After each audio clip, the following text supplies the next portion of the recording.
I mean, I know that we are where we are today because of what happened in the past, and the Jam split after 5 years.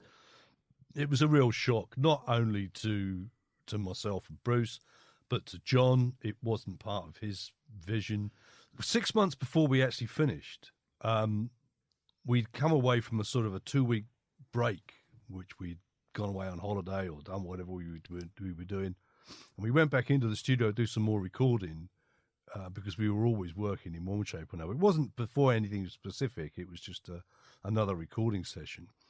And Paul didn't want to tell us. I mean, but the record company had said to Paul, you've got to tell these guys. You can't just split the band on the last gig and say, right, that's it, boys, it's all over.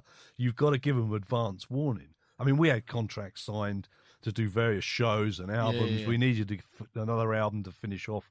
That's why we did a live album that got us out of the record contract as a last album. There was shows that we'd already said we'd do. The fans needed notification.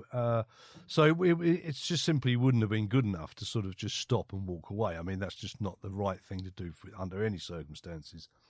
So Paul got a bit of a slap, really, from the record company about that and said, no, you've got to do this in a civil way. So we were sort of taken aside at this recording studio, and Paul said that he wanted to get out because he was on a treadmill.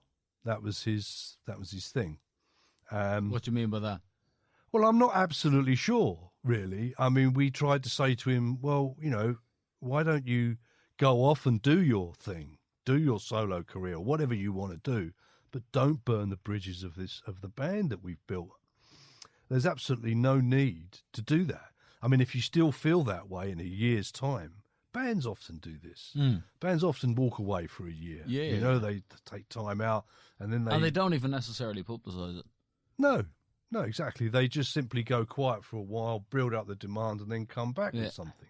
So there was no need for this sort of drama that he was sort of trying to go through, this sort of angst thing.